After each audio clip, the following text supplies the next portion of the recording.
The first thing I became aware of was the sterile smell of antiseptic mingling with something floral. Lilies, perhaps. My eyelids felt impossibly heavy, as though weighted down by stones, and when I finally managed to pry them open, the fluorescent lights above me burned like small suns.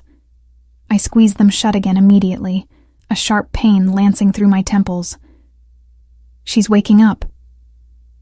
The voice was unfamiliar. Female. Professional. A nurse, maybe. I tried again, more slowly this time, allowing my eyes to adjust to the brightness. White ceiling tiles came into focus, then the pale green curtain hanging beside what I assumed was my bed. Hospital. I was in a hospital. But why? I attempted to move my arms, and found them surprisingly weak, my muscles protesting even the smallest movement. "Faith, can you hear me?" Another voice, this one belonging to a doctor, judging by the white coat that entered my peripheral vision. He was middle-aged, with kind eyes behind wire-rimmed glasses. "I'm Dr. Morrison. You're at Mount Sinai Hospital in Manhattan. You've been in a medically induced coma for 2 weeks following a severe car accident." Car accident. The words should have triggered something: fear, recognition, memory. But there was only emptiness where those feelings should be.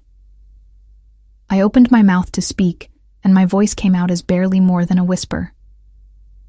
"What happened?"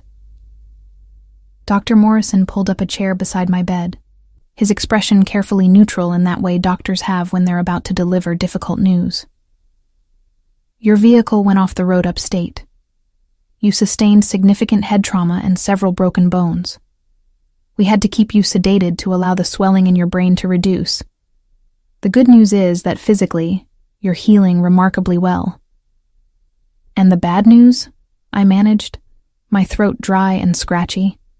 He hesitated, exchanging a glance with the nurse before returning his attention to me. "You've experienced what we call retrograde amnesia.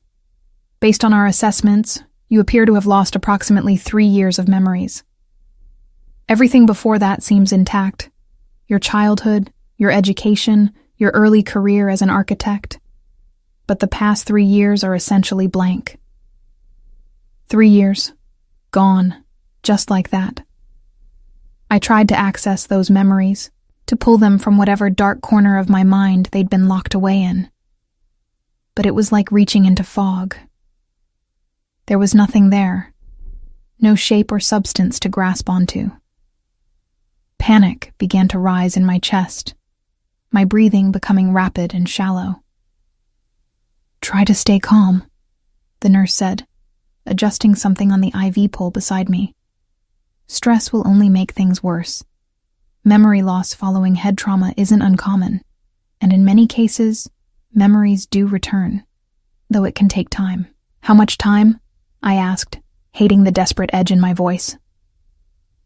"There's no way to predict that, I'm afraid," Dr. Morrison replied.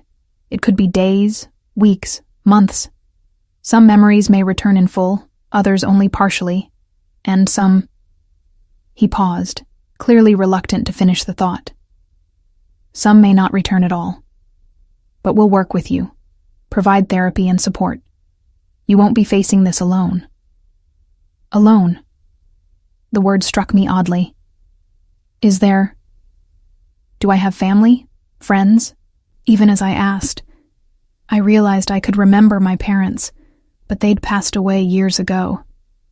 I'd been 23, fresh out of graduate school. Before these missing 3 years. "There's someone here to see you, actually," the nurse said, her tone taking on a strange quality I couldn't quite identify. "He's been here every day since you were admitted. Wouldn't leave, actually. We finally had to set up a cot in the waiting room for him." "Who?" I asked, though something in my chest tightened with an emotion I couldn't name. The doctor and nurse exchanged another look, and I was beginning to find that habit irritating. "Your husband," Dr. Morrison said finally. "Francesco Castellano. He's the one who found you after the accident and called for help. Likely saved your life." "Husband." The word ricocheted through my mind, seeking purchase and finding none. I wasn't married. I would remember getting married, wouldn't I? That was the kind of thing that stayed with you, that marked your memory indelibly. Except apparently not if you lost 3 years of your life. I want to see him, I said, surprising myself with the certainty in my voice. Maybe seeing him would trigger something, unlock whatever door was keeping my memories prisoner. Dr. Morrison nodded slowly. Of course. But Faith, I should prepare you. Your husband is a very prominent figure in New York. There are certain security concerns, which is why we've had you in this private wing. I want you to take things slowly, not overwhelm yourself. Security concerns? What did that even mean? But before I could ask, the doctor was already standing, nodding to the nurse to follow him out. I'll send him in. Just remember, take your time. There's no rush to remember everything at once. They left me alone with my racing thoughts and the steady beep of the heart monitor beside me. I looked down at my hands, really seeing them for the first time. There were small scars on my knuckles that I didn't remember getting, and on my left hand, a platinum wedding band with an enormous diamond that caught the light when I moved my fingers. It was beautiful, elegant, clearly expensive. Not the sort of ring I ever imagined wearing. But then again, I couldn't imagine being married at all. The door opened, and I looked up, my breath catching in my throat. He was tall, perhaps 6'2", with the kind of presence that immediately commanded attention. Dark hair swept back from a face that could have been carved from marble. Strong jaw, sharp cheekbones, full lips. But it was his eyes that stopped me cold. Deep brown, almost black, they held an intensity that made me feel like I was being seen right down to my bones. He wore dark slacks and a white dress shirt with the top buttons undone, revealing a glimpse of olive skin and what might have been the edge of a tattoo. Faith. My name on his lips was like a prayer and a possession all at once. His accent was distinct, Italian, with a richness that suggested education and refinement. He moved toward me with controlled urgency, stopping just short of my bed, his hands clenching and unclenching at his sides as though he was physically restraining himself from reaching for me. "You don't remember me," he said, and it wasn't a question. Pain flickered across his features, quickly masked. "The doctors said you might not." "I'm sorry," I whispered, and I genuinely was, though I couldn't have said why. Something about the anguish in his eyes called to something deep within me, something that felt like recognition, even if my mind couldn't provide the context. He pulled the chair closer and sat down, keeping a careful distance between us. "Don't apologize. This isn't your fault. None of this is your fault." His voice was rough with emotion. "I'm Francesco, your husband of 2 years, and before you ask, yes, we were very much in love, are very much in love, at least on my side." "Tell me," I said, needing something, anything to fill the void where my memories should be. "Tell me about us, about me, about who I was, who I am." Francesco leaned back in the chair, his eyes never leaving my face, as though he was trying to memorize every detail. "You are brilliant. An architect, one of the best in the city. You designed 3 buildings in Manhattan that changed the skyline. You have this way of seeing spaces, of understanding how people move through them. That's almost intuitive. When you talk about your work, your whole face lights up." I tried to imagine it, to feel some connection to the person he was describing, but she felt like a stranger. "How did we meet?" A slight smile touched his lips, though it didn't quite reach his eyes. "At a gallery opening in Soho. You were there with a client, I was there for business. You were wearing a green dress that matched your eyes, and you were arguing passionately with the gallery owner about the spatial flow of the exhibit. I was captivated. I introduced myself, and you looked at me like you could see right through every polished layer to whatever truth was underneath. And then what? And then you told me I had the posture of someone who was used to getting their way, and that you found it both arrogant and oddly compelling. The smile widened slightly. You've never been one to mince words, Faith. It's one of the things I love most about you. There was something in the way he spoke, in the careful cadence of his words, that made me think he was choosing what to tell me, editing some larger story. What aren't you telling me? His expression shuddered slightly, a wariness entering those dark eyes. You're perceptive. That hasn't changed. Francesco. I was surprised by the firmness in my voice. I may not remember the last 3 years, but I'm not stupid. The doctor mentioned security concerns. There's been a guard outside my door since I woke up, so tell me the truth. What am I not remembering? He was quiet for a long moment, his gaze dropping to his hands. When he looked back up, there was a resolve in his eyes that told me I was about to hear something that would change everything. My family, the Castellanos, were one of the oldest and most powerful families in New York. We have legitimate business interests, real estate, import-export, several restaurants. But we also have interests that exist in the shadows. I am what you might call a businessman with connections to organizations that operate outside the law. The Sicilian family. The words hung in the air between us, heavy with implication. Mafia. He was telling me, in carefully chosen words, that he was part of the Mafia. And apparently, I had married him knowing this. You're saying I married a criminal, I said flatly, trying to process this information. I'm saying you married me knowing exactly who and what I am, he corrected, his voice steady. I never lied to you, Faith. I told you the truth on our 3rd date, gave you every opportunity to walk away. But you didn't. You said you loved me for who I was, not in spite of it. You said everyone has shadows, and mine were just more visible than most. I stared at him, trying to reconcile the man before me with the life he was describing. And the accident? Was it really an accident? His jaw tightened, a muscle jumping beneath the skin.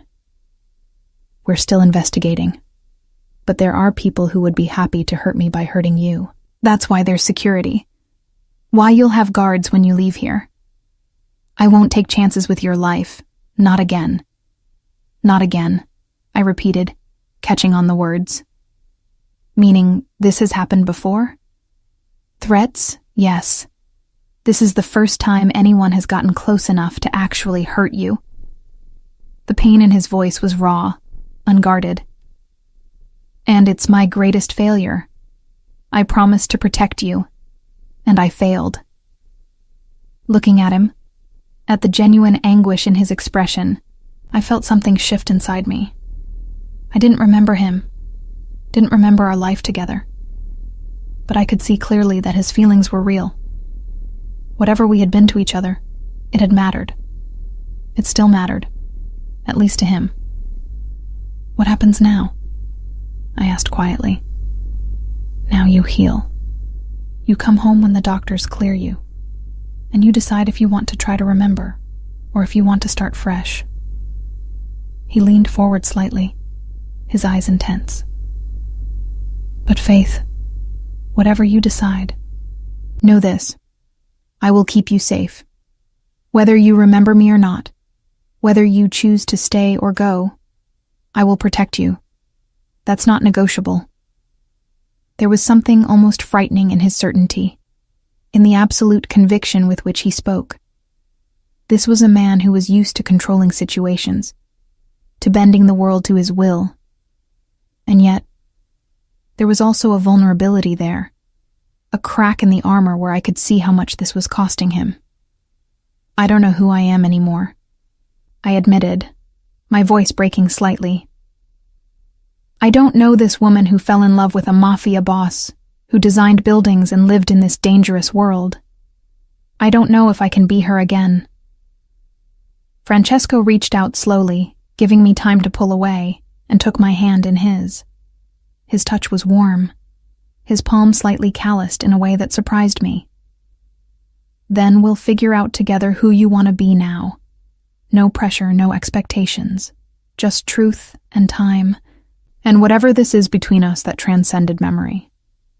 5 days later, Dr. Morrison cleared me for discharge, though with a long list of instructions and warnings. The physical injuries were healing well. The broken ribs would take another few weeks, and I'd need physical therapy for my leg.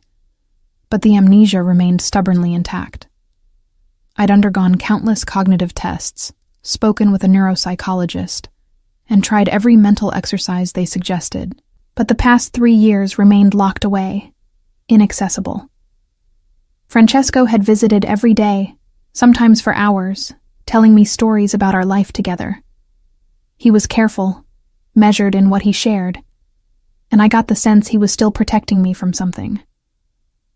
But I was learning about the woman I'd been, or at least the version of her that he chose to present.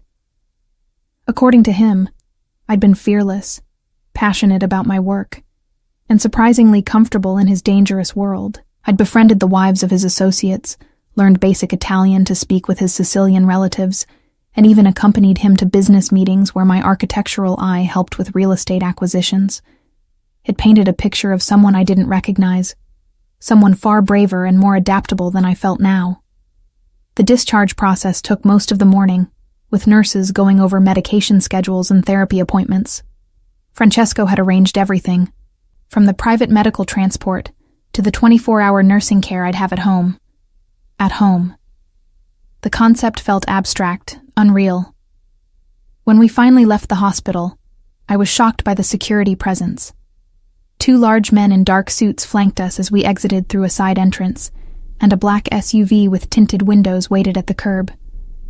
Another vehicle idled behind it, presumably carrying additional security. "Is this really necessary?" I asked as Francesco helped me into the back seat, his hand steady on my elbow. "Yes," he said simply, settling in beside me. "You were hurt once. I won't allow it to happen again." The drive through Manhattan was surreal. I recognized the city, of course, the towering buildings, the constant motion of traffic and pedestrians, the unique energy that was quintessentially New York. But I didn't recognize my place in it. Where was my apartment? Where did I work?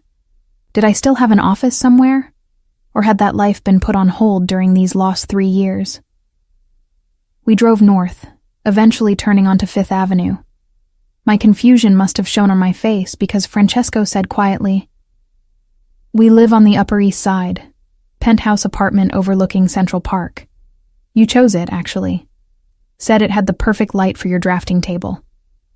The building, when we arrived, was exactly what I'd expected. Pre-war architecture, discreet elegance, a doorman who nodded respectfully as we entered. "Welcome home, Mrs. Castellano," he said, and hearing that name attached to me sent a jolt through my system.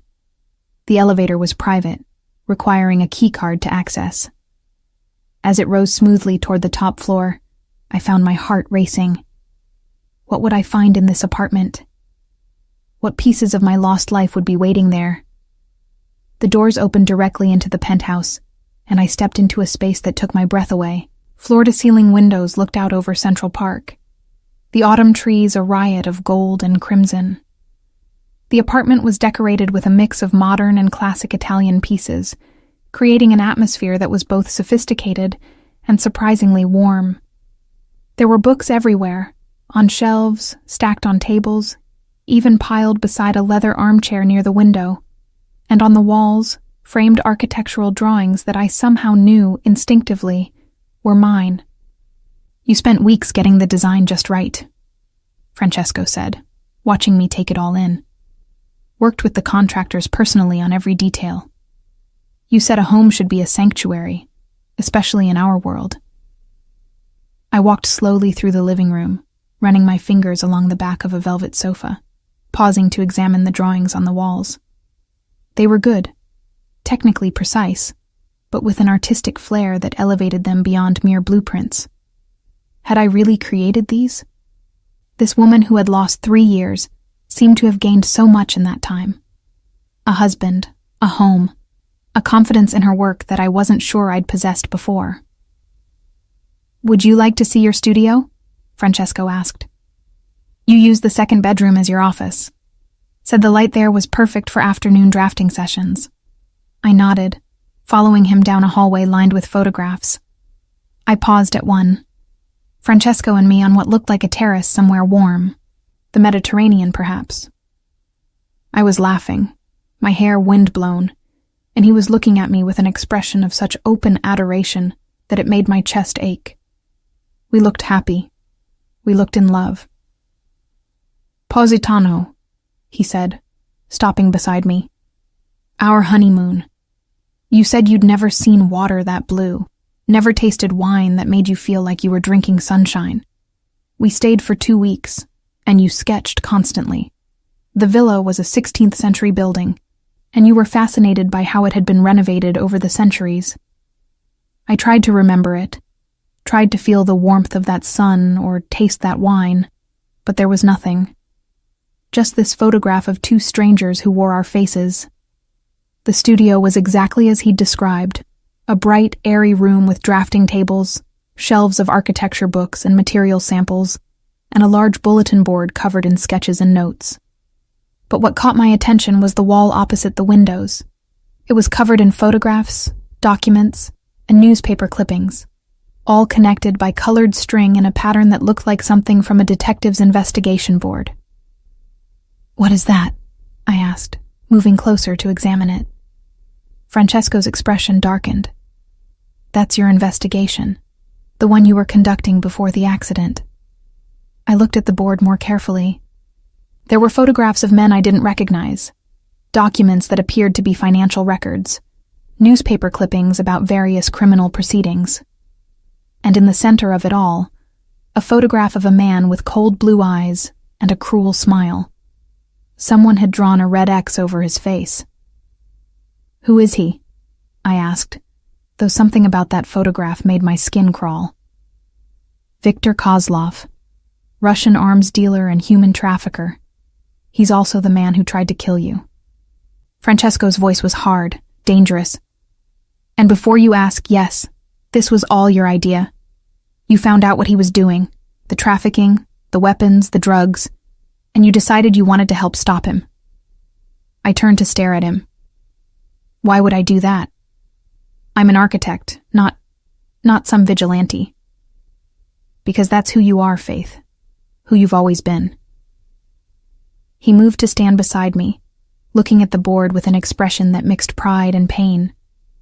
"You told me once that you didn't choose to fall in love with someone in my world, but since you were there anyway, you might as well use your position to do some good. You used your architectural connections, your access to my business networks, to gather intelligence.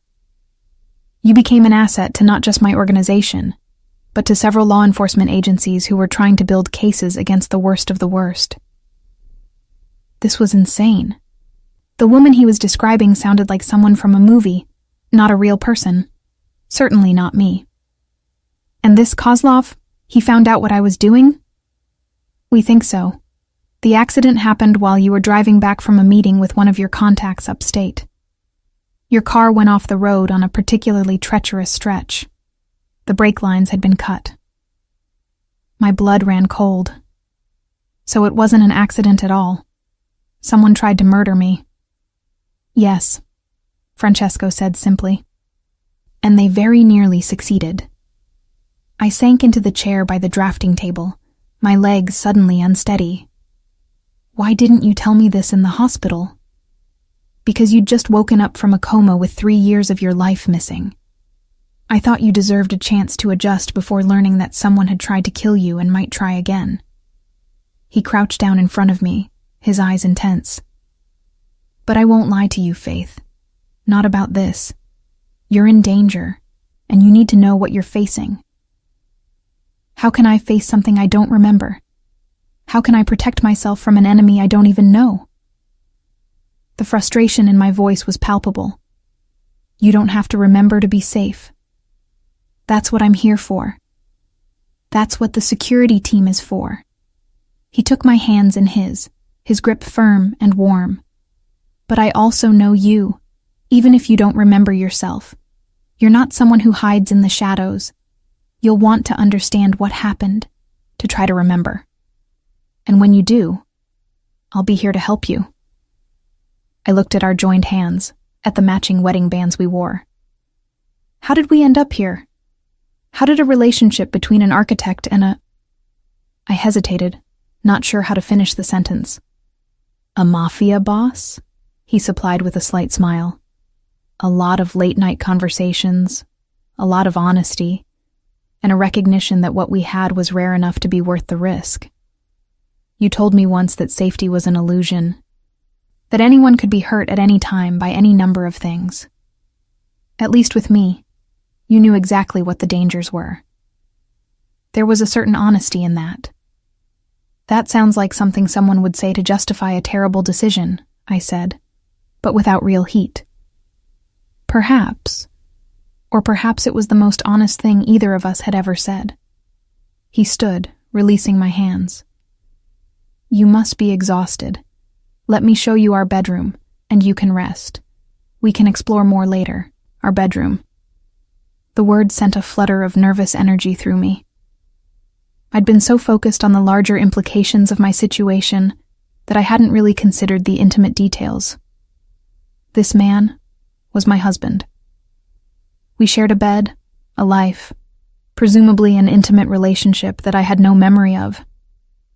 He must have seen something in my expression because he said quickly, I've set up the guest room for myself. I won't push you into anything you're not comfortable with, Faith. Memory or no memory, your comfort and consent are paramount. The relief I felt was mixed with something else.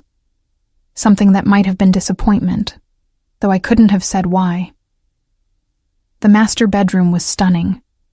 A large space with those same floor-to-ceiling windows, a king-sized bed with luxurious linens, and doors that opened onto a private terrace. There were personal touches everywhere. A stack of architecture magazines on one nightstand, a collection of vintage cameras on a shelf, had I been a photographer, framed photographs of us together in various locations. This is a lot to take in, I admitted, standing in the middle of the room and slowly turning to take it all in. I know, and I'm not expecting you to process it all at once. Francesco moved to the closet, emerging with a soft-looking robe. Why don't you take a shower, change into something comfortable? Your nurse, Maria, will be here soon to help with your medications and check your vitals, and I'll have dinner prepared for whenever you're hungry. He left me alone, closing the door quietly behind him, and I stood there for a long moment, trying to reconcile everything I'd learned. This apartment, this life, this dangerous world. They all felt like they belonged to someone else. But they didn't. They were mine. I had chosen this, chosen him, chosen to be brave enough to love someone whose life existed in shades of gray. The question was, could I choose it again? Could I become that fearless woman who had investigated arms dealers and married a mafia boss? Or was she lost along with my memories, leaving only this uncertain, frightened version of myself? I moved to the window, looking out over the park. The sun was beginning to set, painting the sky in shades of orange and pink. Somewhere out there was a man who wanted me dead, who had already tried once to kill me. And somewhere in my locked-away memories was the reason why, the information I'd uncovered that had made me a target. I touched my reflection in the glass, studying the face that looked back at me. Green eyes, still bruised underneath from the accident. Dark hair that needed washing. Scars I didn't remember getting. Who was I? Who had I been? And more importantly, who did I want to be now? The door opened behind me, and I turned to see a pleasant-looking woman in scrubs entering with a medical bag. Mrs. Castellano, I'm Maria, your nurse. How are you feeling? I considered the question. How was I feeling? Overwhelmed, confused, scared. But also, beneath all that, something else. A spark of something that might have been curiosity or determination, or perhaps the first stirring of the courage that Francesco insisted I possessed. I'm not sure yet, I admitted. But I think I'm ready to find out. Maria smiled. That's a good place to start. Now let's check those vitals and make sure you're healing properly. Then you can rest.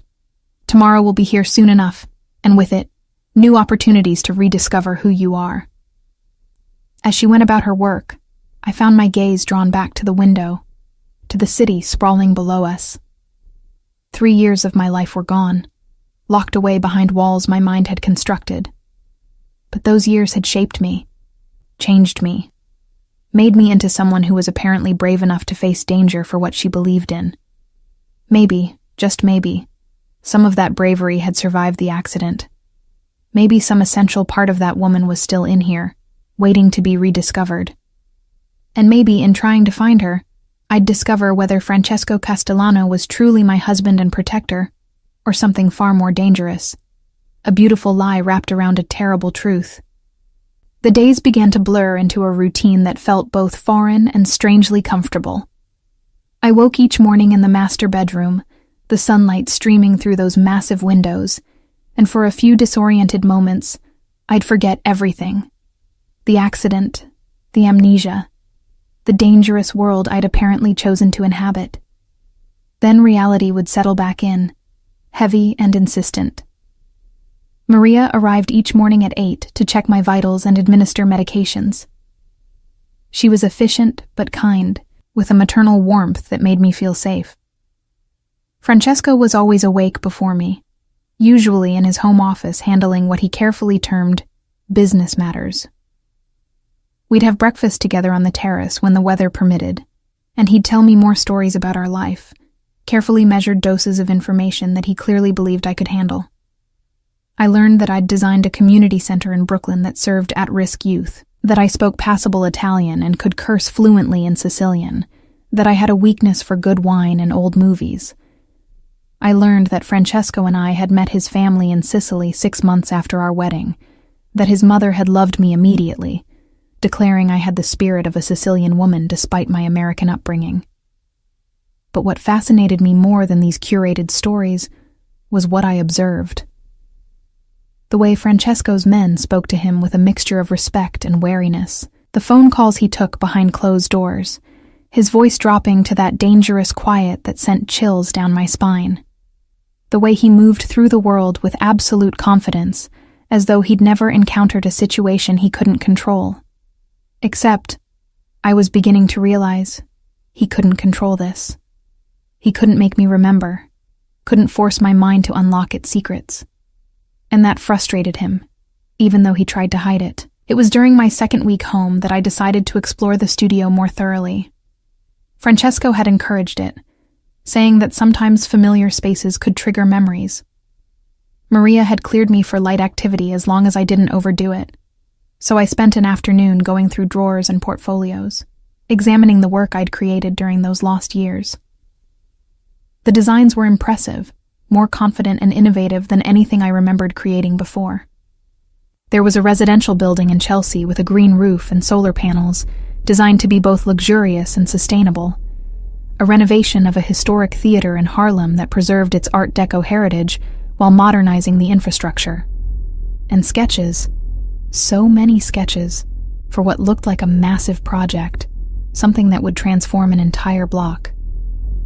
But it was the investigation board that drew me back, again and again. I'd studied it for hours over the past few days, trying to make sense of the connections I'd apparently made. Viktor Kozlov was at the center, but there were other names, other faces. Russian, Italian, Irish, a whole network of criminal enterprises that seemed to overlap and interconnect in ways I was only beginning to understand. I was so absorbed in studying a series of financial documents that I didn't hear Francesco enter until he spoke. "You've been in here for 3 hours. Maria is concerned you're overdoing it." I turned to find him leaning against the doorframe, his expression unreadable. He'd changed since this morning, now wearing dark jeans and a black sweater that made him look younger, less formal than the suits he usually favored. "I'm fine, just trying to understand what I was working on." He moved into the room, his eyes going to the investigation board. "You were building a case, using your access to my world and your contacts in legitimate business to track money flows, property transactions, anything that could help law enforcement build a RICO case against Kozlov and his organization." "Why?" I asked, turning back to the board. "Why would I risk my life for this?" Francesco was quiet for a long moment. When he finally spoke, his voice was soft. "Because you saw what he was doing, the women and children he was trafficking, the weapons he was selling that ended up in war zones, killing innocents, and you decided you couldn't look away. You told me that loving me meant accepting my world, but it didn't mean accepting all of it, that there were lines even you wouldn't let blur." I traced my fingers over a photograph of young women, barely more than teenagers, their eyes hollow and afraid. Evidence photos from a trafficking case, according to the notation I'd written. "And you let me do this, knowing it put me in danger?" "I tried to stop you," he admitted. "We had more than one argument about it. You told me I didn't get to decide what risks you took, that you were your own person and you'd chosen to fight this battle. Eventually, I realized the only thing worse than supporting you would be losing you by trying to control you." There was something in his voice, a pain that went deeper than just the recent accident. I turned to study him, really look at him for the first time since entering the room. He looked tired, I realized. There were shadows under his eyes, tension in the set of his shoulders. "You're not sleeping." A slight smile touched his lips. "Neither are you. I hear you wandering the apartment at night." "How would you know that if you're in the guest room?" "Because I listen. Because every sound you make, every movement, I'm aware of it. Because the thought of something happening to you while I'm down the hall, even with all the security measures, terrifies me." The raw honesty in his words made my breath catch. "Francesco—" "No, let me finish." He moved closer, close enough that I could smell his cologne, something woodsy and expensive. "I know you don't remember me, don't remember us, and I know that makes the situation complicated, uncomfortable even. But you should know that I am completely, irrevocably in love with you. Not with the idea of you, not with who you were before the accident, but with who you are. Stubborn, brilliant, courageous, and yes, sometimes frustratingly independent. That hasn't changed just because your memories have." I found myself unable to look away from his eyes, dark and intense, and full of an emotion that made my heart race. There was something magnetic about him, something that pulled at me in ways I didn't fully understand. Was this what I'd felt before? Was this the attraction that had made me willing to risk everything? "I feel it too," I admitted quietly. "Not memories, but something. When you're near, when you look at me like that, my body remembers, even if my mind doesn't." He reached up slowly, giving me time to pull away, and cupped my cheek in his hand. His palm was warm, slightly rough, and the touch sent electricity through me. "Your body is wiser than your mind sometimes. It knows what your conscious thought is still trying to process. And what is it trying to tell me? That you're safe with me. That I would die before I let anyone hurt you again. That what we have is rare and worth fighting for." His thumb brushed across my cheekbone, a feather-light touch that made me shiver. "But I won't push, Faith. You need time, space to figure out who you want to be now. I can give you that, even if it kills me to keep my distance." Before I could respond, before I could even fully process what I was feeling, his phone rang.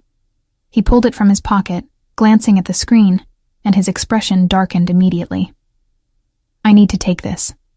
It's about Kozlov." He stepped out into the hallway, and I heard his voice drop to that dangerous quiet. I tried not to eavesdrop, but the apartment was large and voices carried. I caught fragments. Not acceptable. Handle it personally. No, I don't care what it costs. When he returned, his face was a mask of controlled fury. There's been a development. Kozlov's people have been asking questions about you, trying to find out if you're recovering, if you remember anything. Fear spiked through me. What does that mean? It means he's nervous, which means whatever you uncovered, whatever is on that board behind you, it's enough to threaten him. Francesco's hands clenched into fists at his sides. I need to increase security. I want men stationed inside the apartment, not just outside. And I don't want you going anywhere without at least 3 bodyguards. I'm already a prisoner here, I said, the frustration bubbling over. How is this any different? A living prisoner is better than a dead one, he shot back, then immediately looked regretful. I'm sorry. I don't mean to frighten you, but I won't lose you again. I looked at him, at the fear barely masked by his anger, and made a decision. Then help me remember. Not just the pleasant stories, not just the curated version of my life you think I can handle. Tell me everything. Show me the reports, the evidence, whatever I was working on. If I'm in danger anyway, I have a right to know why. Francesco studied me for a long moment, clearly weighing his options. Finally, he nodded. All right. But not tonight. You need to rest, and I have things I need to handle. Tomorrow, I'll walk you through everything, start to finish. And Faith? He paused at the door, looking back at me. If it gets to be too much, if you need me to stop, say so. Promise me. I promise. After he left, I turned back to the investigation board, studying it with new urgency. Somewhere in this web of connections was the answer to why someone had tried to kill me. And maybe, if I could understand that, I could begin to understand the woman who had been brave enough to fight back. I reached up and touched the photograph of Viktor Kozlov, that cold-eyed man with the cruel smile. He'd tried to kill me once. Would he try again? And if he did, would I be ready? The sun was setting, painting the studio in shades of gold and amber. I looked at my hands, at the wedding ring that caught the light, and thought about Francesco's words. Your body is wiser than your mind sometimes. Was he right? Did some part of me, some essential piece that transcended memory, still know him, still love him? There was only one way to find out, and that was to dive deeper into the mystery of my own lost life. To face the danger head-on instead of hiding from it. To become, once again, the woman who had looked a monster in the eye and decided to fight. I picked up a pen and notepad from the desk, settling into the chair before the investigation board. If Francesco was going to walk me through everything tomorrow, I wanted to be ready. I wanted to have questions prepared, to approach this like the mystery it was. As I began to write, organizing my thoughts and observations, I felt something shift inside me. It wasn't memory exactly, but it was something close, a sense of familiarity, of rightness. This is what I did, I realized. This is how I worked. Methodically, carefully, building a case piece by piece until the picture became clear. Maybe I wasn't as lost as I thought. Maybe the woman I'd been was still here, just buried beneath layers of trauma and fear. And maybe, with time and determination, I could find her again. The question was, did I want to? That woman had nearly gotten killed. That woman had chosen a dangerous life with a dangerous man. Was that really someone I wanted to become again? But even as I asked the question, I knew the answer. Because sitting here, studying this board, feeling the puzzle pieces begin to click together in my mind, this felt right. This felt like me, in a way that nothing else had since I'd woken up in that hospital bed. I picked up a red marker and circled one of the names on the board, someone I'd connected to both Kozlov and Francesco's organization, Mikhail Petrov. I'd written informant next to his name with a question mark. Tomorrow, I'd ask Francesco about him. Tomorrow, I'd start putting the pieces together. And tomorrow, I'd begin the process of either confirming Francesco's love story or uncovering a darker truth. Because as much as I wanted to believe in the romance he painted, in the love story he insisted we shared, I couldn't ignore the small voice in the back of my mind that whispered a warning. What if I'd discovered something about Francesco himself? What if the accident wasn't about Viktor Kozlov at all, but about my own husband? What if the danger came from inside these walls, not outside them? It was a terrible thought, one that made my stomach churn. But I'd been an investigator, apparently. I'd trained myself to look at all possibilities, to trust evidence over emotion. And until my memories returned, until I could truly know what I'd been working on, I had to consider every angle, even the ones that involved the man I was apparently still falling for, despite everything. I looked at the wedding ring on my finger, twisting it around my finger thoughtfully. Trust, but verify. That's what any good investigator would do. Starting tomorrow, that's exactly what I plan to do. Morning came with an unexpected gift, a fragment of a dream that felt more like a memory.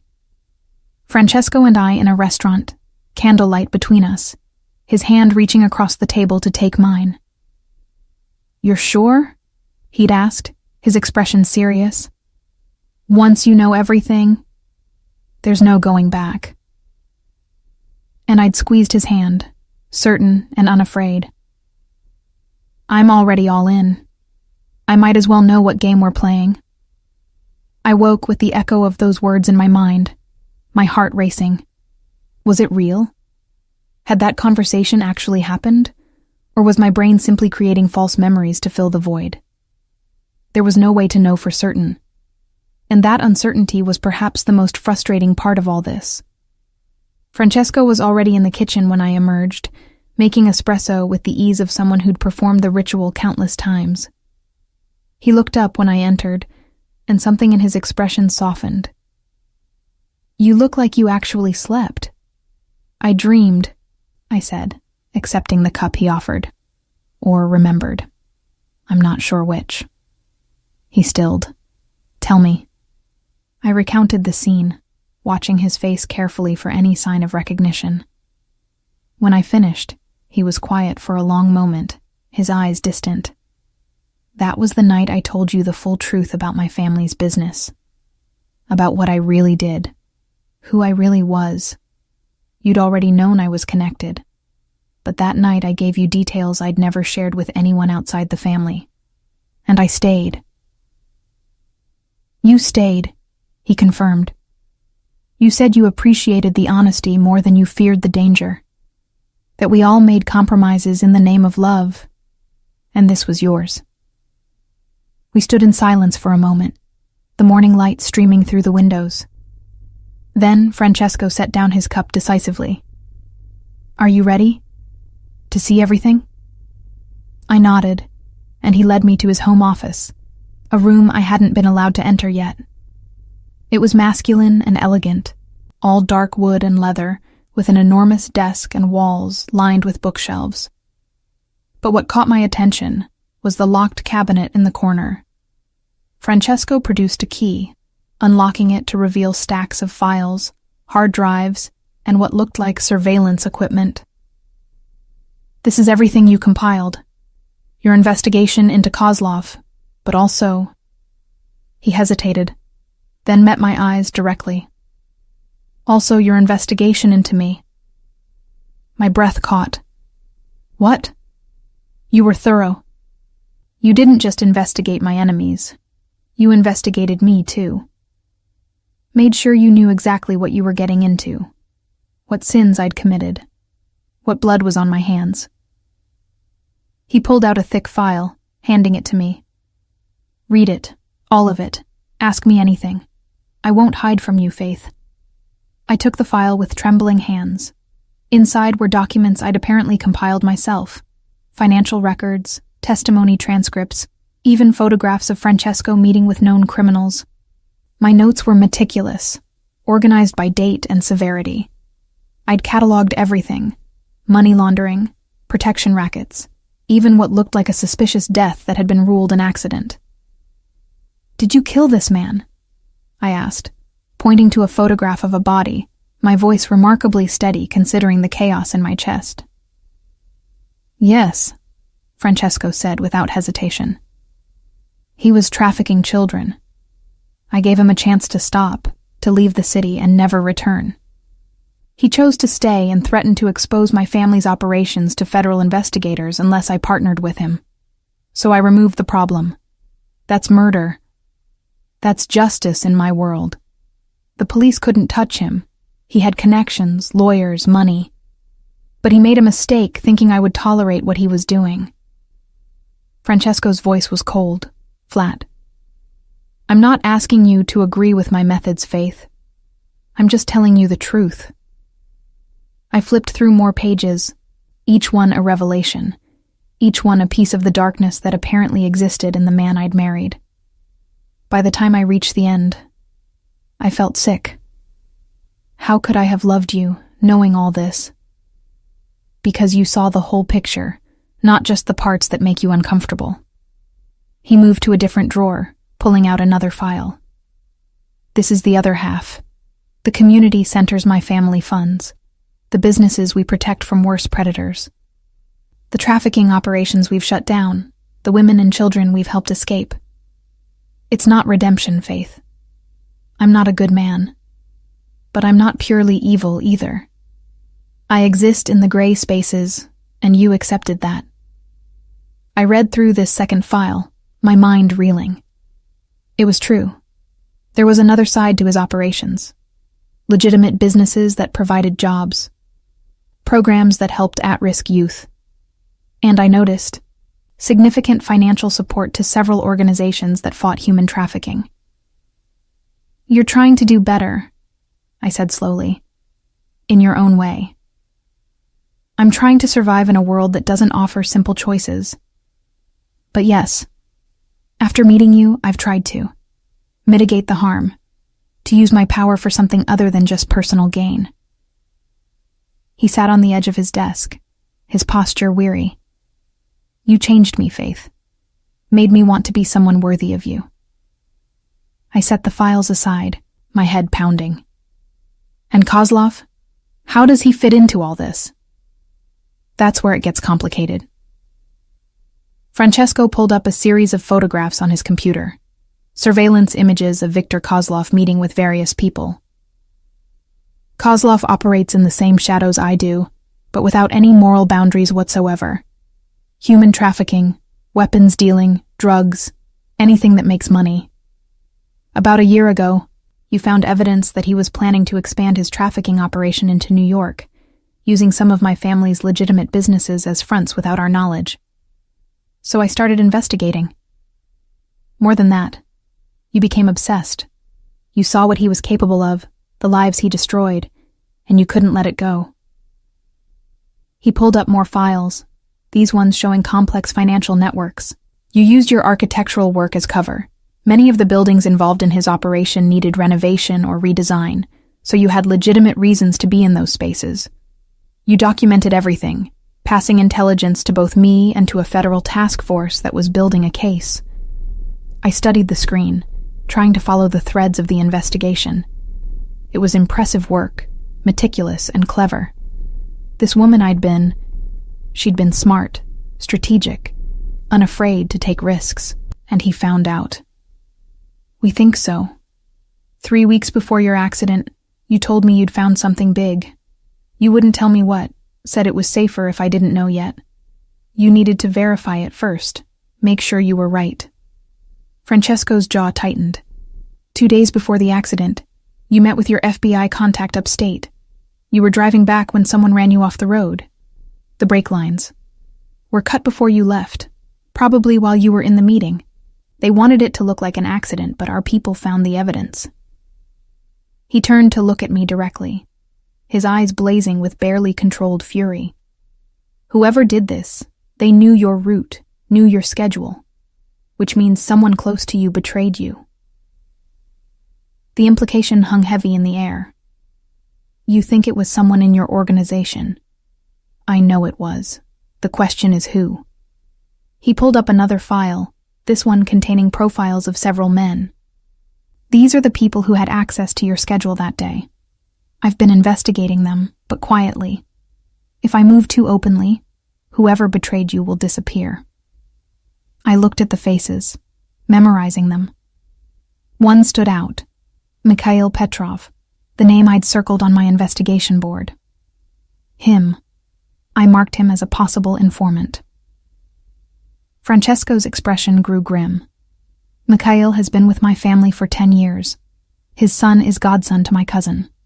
If he betrayed us, betrayed you. He didn't finish the sentence, but I could see the pain and fury warring in his expression. Maybe I was wrong, I offered. Maybe I was investigating him and found nothing. Or maybe you found exactly what you were looking for, and that's what got you hurt. Francesco closed the laptop, rubbing his face tiredly. This is why I wanted you to stay out of it, why I wanted to protect you from all this. It's dangerous, Faith.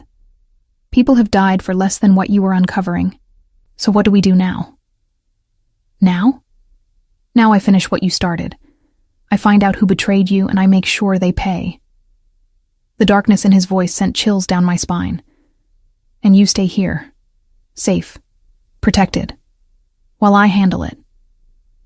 Absolutely not, I said, surprising myself with the vehemence in my voice.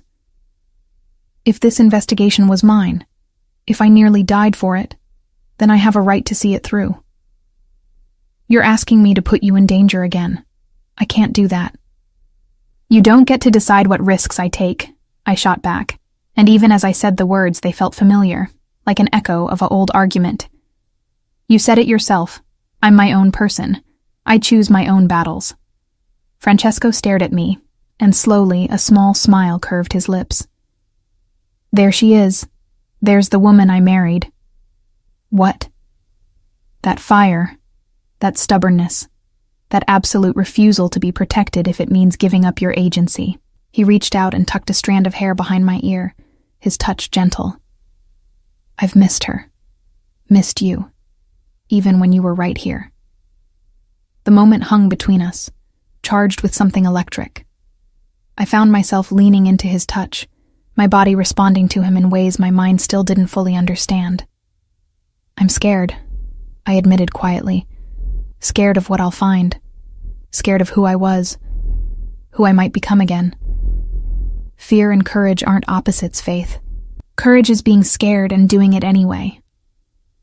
His hand moved to cup my cheek, his thumb brushing across my lips. And you've always been the bravest person I know.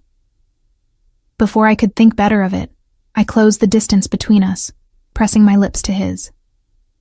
It was tentative at first, testing, but then he responded, one hand sliding into my hair, the other pulling me closer. The kiss deepened, and suddenly I was drowning in sensation. The taste of espresso on his tongue, the scent of his cologne, the solid warmth of his body against mine. And underneath it all, a sense of rightness, of coming home. My body did remember him, just as he'd said. It remembered the shape of him, the way we fit together, the electricity that sparked between us. When we finally broke apart, both breathing hard, Francesco rested his forehead against mine. You have no idea how long I've wanted to do that again.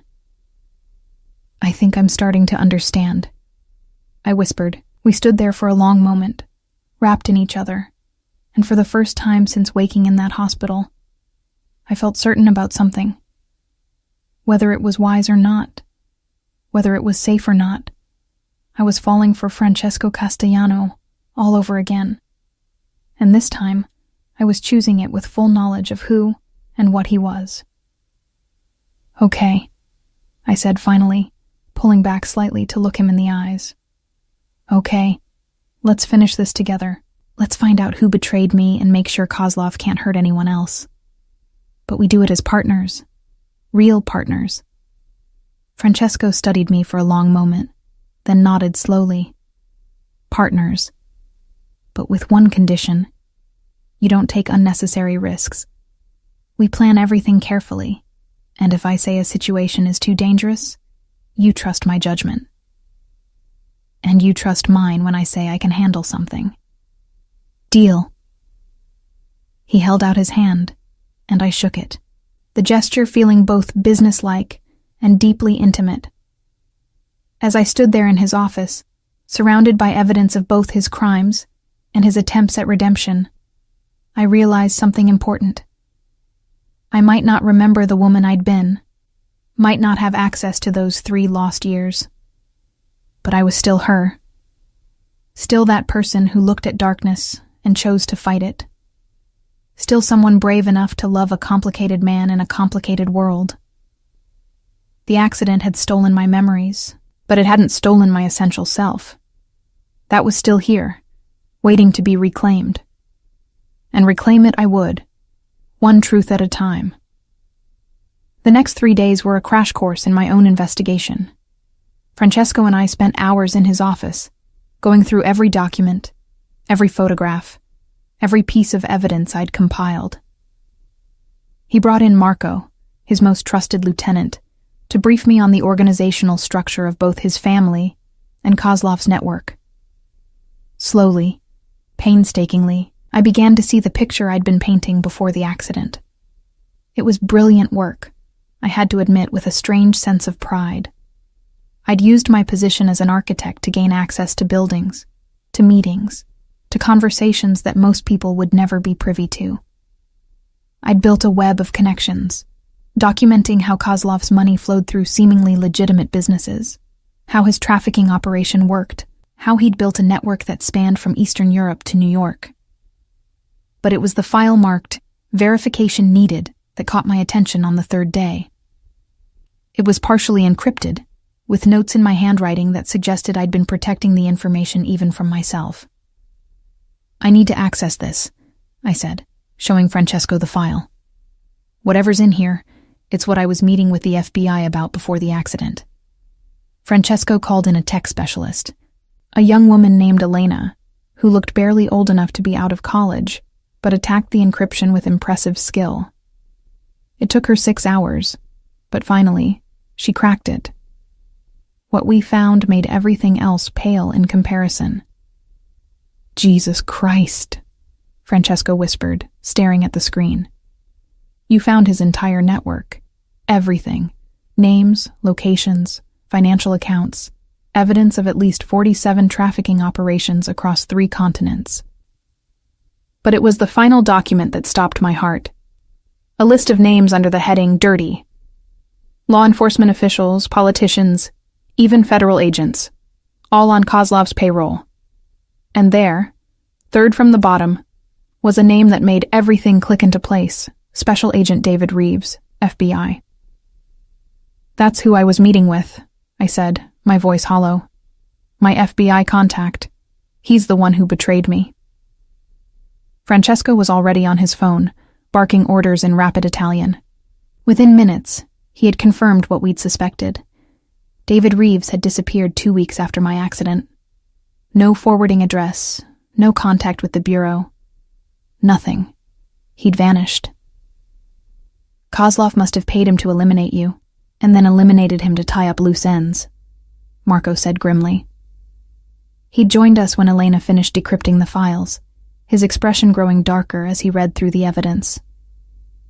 "This is enough to bring down not just Kozlov, but half of his organization and their protection in law enforcement. And it's why they want Faith dead," Francesco said, his voice like steel. "As long as she might remember what she found, she's a threat." I sat back in my chair, trying to process the magnitude of what I'd uncovered. 47 trafficking operations. Hundreds, maybe thousands of victims. And I'd been the one to expose it all. "We need to get this to someone we can trust, someone who can actually do something with it." "Already working on it," Francesco said. I have contacts in the federal prosecutor's office who are clean. But Faith, you understand what this means? Once we turn this over, you'll have to testify. You'll be the key witness in one of the biggest RICO cases in decades. Without my memories, how can I testify? The evidence speaks for itself. Your testimony would be about how you gathered it, what you observed. And the documentation is meticulous enough that even without your memories, it's damning. He pulled me to face him, his hands on my shoulders. But it also means you'll be in danger until Kozlov is arrested and convicted. Probably longer. I'm already in danger, I pointed out. At least this way, there's purpose to it. Over the next few hours, Francesco made secure calls while I continued to review the evidence. There were photographs that made me sick.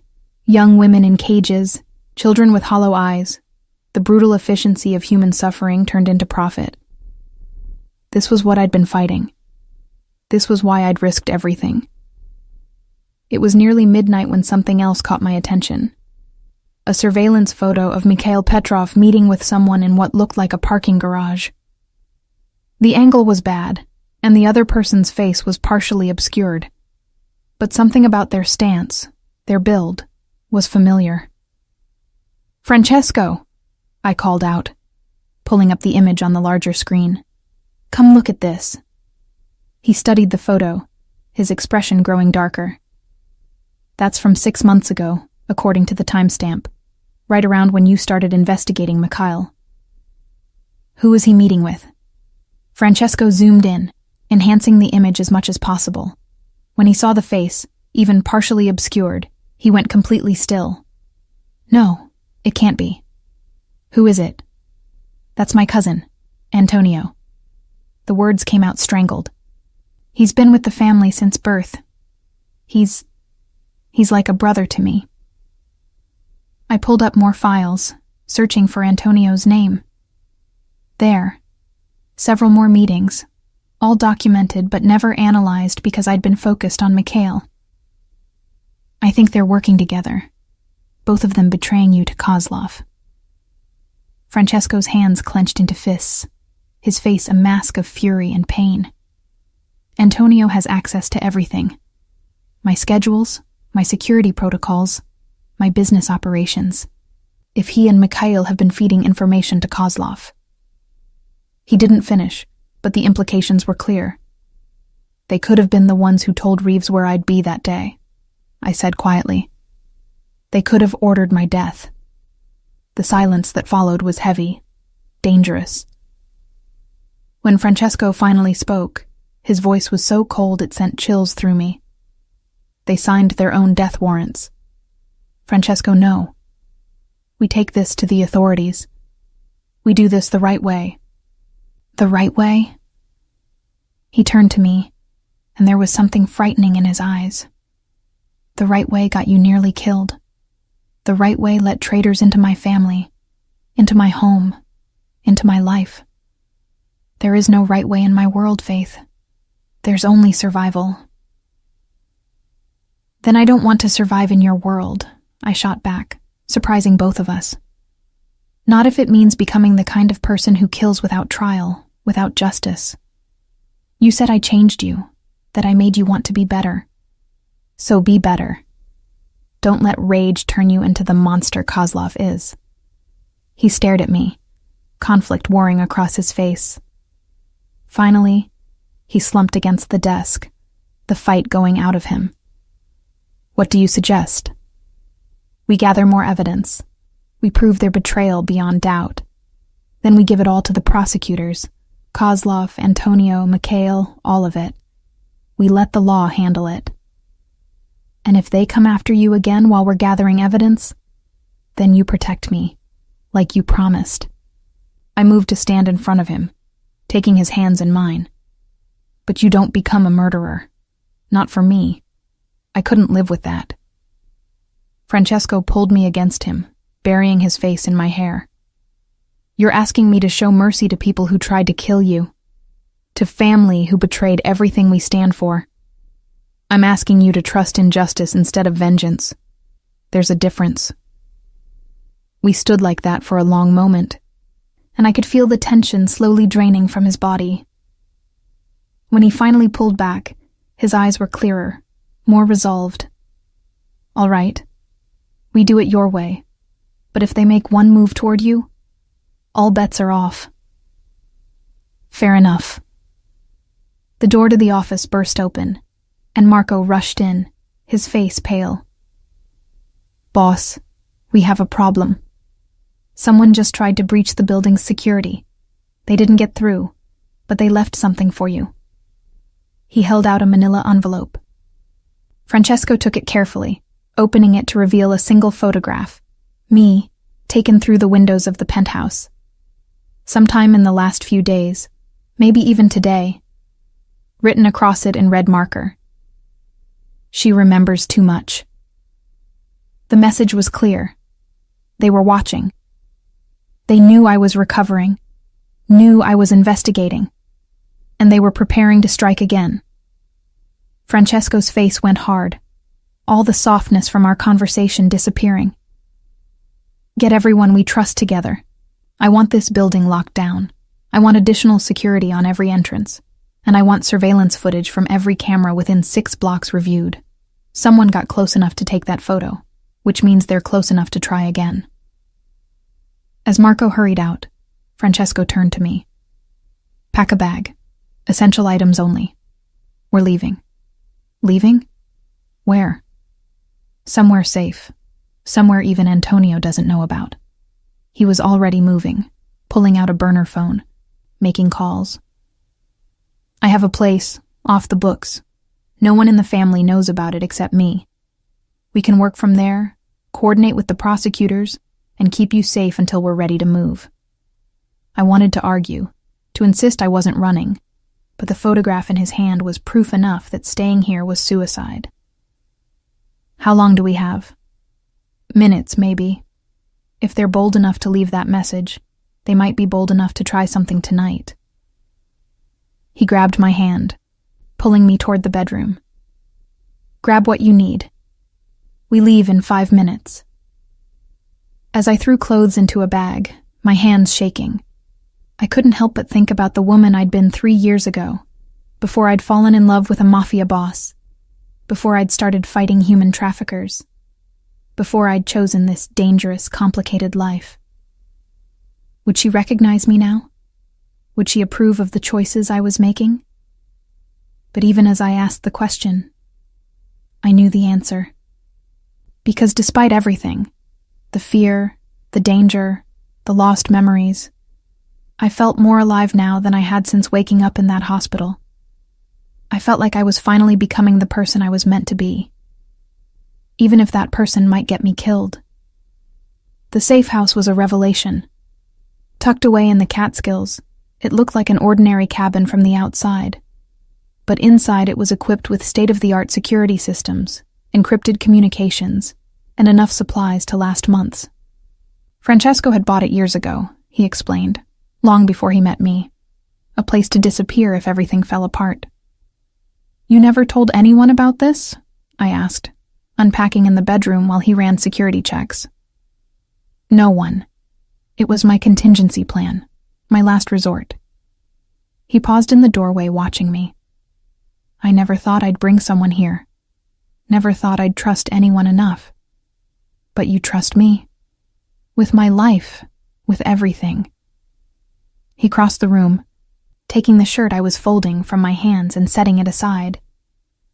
"Faith, I need you to understand something. If this goes wrong, if Kozlov or Antonio or whoever else finds us here, I need you to promise me you'll run. There's a tunnel in the basement that leads to the woods, a car stashed half a mile away with cash and documents. You take it and you disappear. I'm not leaving you. Yes, you are, because you're the only one who can finish this. You're the only one who has all the evidence, who knows the full scope of the investigation. If I die making sure you escape, that's a trade I'll make gladly." I grabbed his face, forcing him to look at me. "Stop talking about dying. We're going to survive this, both of us. We're going to see Kozlov arrested. We're going to testify. And then we're going to figure out what our life looks like on the other side. You sound so certain. I am certain, because I finally understand what you've been trying to tell me. I pulled him closer, my forehead resting against his. I love you. I don't remember falling in love with you. Don't remember our wedding or our honeymoon or all the little moments that built what we had. But I love you now, in this moment, knowing everything about you, the good and the bad, and all the complicated gray in between. Francesco's breath caught, his eyes searching mine. You mean that? I mean that. And when this is over, when we're safe, I want to build new memories with you. I want to fall in love with you again, consciously, deliberately, with full knowledge of who we both are. He kissed me then, deep and desperate and full of promise. It felt like coming home and leaping off a cliff all at once, terrifying and exhilarating. When we finally broke apart, both breathing hard, he rested his forehead against mine. I'll hold you to that, he whispered. The next morning, we began coordinating with the prosecutors. Francesco had made contact with Assistant U.S. Attorney Margaret Chen, who had a reputation for being both brilliant and incorruptible. She reviewed the evidence I'd compiled, her expression growing more stunned with each file. "This is extraordinary work," she said via encrypted video call. "Ms. Castellano, you've handed us one of the most comprehensive trafficking cases I've ever seen. With this evidence, we can bring down not just Kozlov, but his entire network." "How soon can you move?" Francesco asked. "We need to verify some of the intelligence, cross-reference with our own investigations. 2 weeks, maybe 3. She looked directly at me. "Ms. Castellano, I won't lie to you. Until Kozlov is arrested, you're in extreme danger. Even after, you'll need protection. Are you prepared for that?" "I am," I said, more confidently than I felt. "Whatever it takes." After the call ended, Francesco and I spent the afternoon going through more files, building timelines, preparing for the moment when I'd have to testify about what I'd found. It was during this review that something shifted in my mind.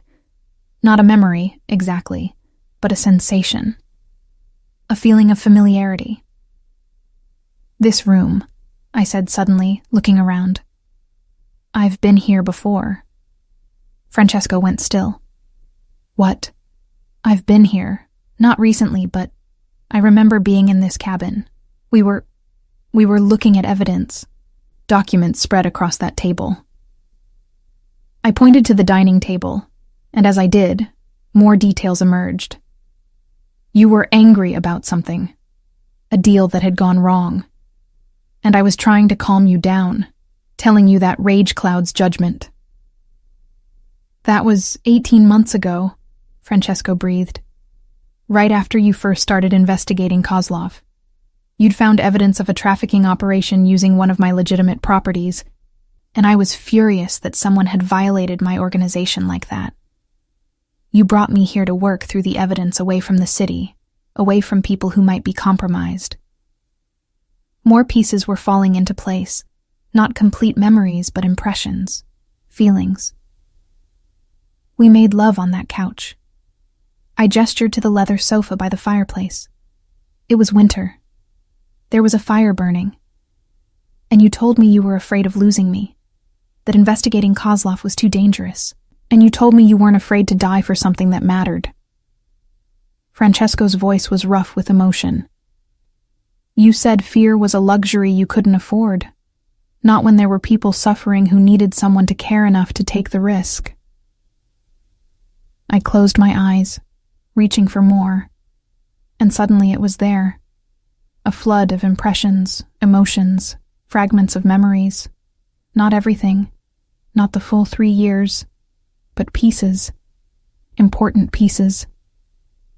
"The accident," I gasped. I remember being in the car. I was driving back from the meeting, and I was excited because Reeves had promised to fast-track the investigation. Then the brakes failed, and I was trying to steer, trying to slow down, But there was a truck. It came out of nowhere, and Francesco was there, his arms around me as my knees gave out. "It's okay. You're safe. You're here with me." "It wasn't an accident," I sobbed. "The truck, it deliberately forced me off the road. I remember seeing the driver's face just for a second. It was..." I pulled back, my eyes wide. "It was Mikhail. Francesco, it was Mikhail driving the truck." The rage that crossed Francesco's face was terrifying. "He'll pay for this. I swear to God." "No." I cut him off, my voice steadier now. "We stick to the plan. We give the evidence to the prosecutors. We let justice handle it." "Justice?" He laughed, a harsh sound. "Faith, he tried to murder you. My own man, someone I trusted, tried to kill the woman I love. You're asking me to show restraint I don't possess. I'm asking you to trust me, to trust in the system we're trying to support." I cupped his face in my hands. "You said I changed you. Prove it. Be the man I fell in love with, not the monster your enemies are." We stood like that for a long moment, the tension crackling between us. Finally, Francesco's shoulders slumped. "You're going to be the death of my reputation as a ruthless mobster." "Good. Maybe you can build a new reputation as a ruthless businessman instead." He laughed, and this time it was genuine. "You never stop fighting, do you? Never stop pushing me to be better." "Someone has to," I said with a small smile. The following days were a blur of coordination and planning. More memories returned. Not everything, but enough that I began to feel more like myself. I remembered our wedding, small and intimate, in a garden in Sicily. I remembered the first time Francesco told me he loved me, standing on the terrace of this very cabin, the sunset painting everything gold. I remembered the moment I'd discovered Kozlov's network, the horror and determination that had driven me to risk everything to stop him. And I remembered the woman I'd been, brave, determined, willing to sacrifice for what she believed in. That woman was still here, I realized. The accident had hidden her for a while, but she'd never really gone away. 10 days after we'd arrived at the cabin, Margaret Chen called with news. "We're moving tomorrow night. Multiple simultaneous raids across 3 states. Kozlov, his lieutenants, everyone on your list. We'll have teams in position to protect you during the operation." "And Antonio? Mikhail?" Francesco asked. "Them too. The evidence you provided of their involvement in Ms. Castellano's assault is compelling. They'll be arrested along with the others." After the call, Francesco and I stood on the porch, watching the sun set over the mountains. It felt surreal. After all the fear, all the planning, it was finally happening. "Tomorrow this all ends," I said quietly. "Tomorrow, our real life begins," Francesco corrected. "Whatever comes after, testimony, trials, adjusting to a life where half my organization has been arrested, we face it together." "Together," I agreed, lacing my fingers through his. That night, as we lay in bed, I finally told him something I'd been thinking about for days. I want to go back to architecture.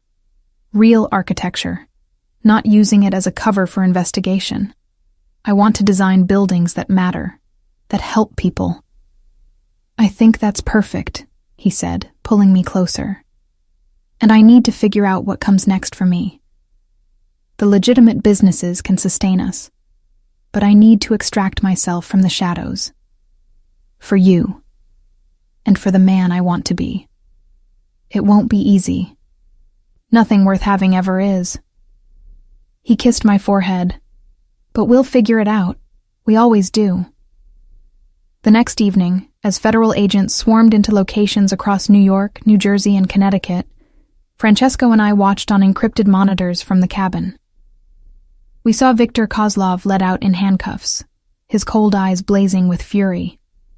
We saw Antonio and Mikhail arrested, their faces pale with shock. We saw justice, finally, for all the victims whose suffering I'd documented. When it was over, Margaret Chen called personally. It's done. 43 arrests total, with more expected as we process the evidence. Ms. Castellano, you're a hero. You've helped save hundreds of lives. I just did what anyone should do, I said, but I felt pride warming my chest nonetheless. That's where you're wrong. Most people look away.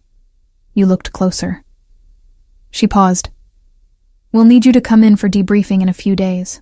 Start preparing for testimony. But tonight, enjoy the victory. After she hung up, Francesco pulled me into his arms. You did it. You brilliant, brave, impossible woman. You actually did it. We did it, I corrected. I couldn't have finished this without you. He tilted my chin up, his eyes intense. Faith Castellano, will you give me the honor of letting me fall in love with you again? Fresh start? New memories?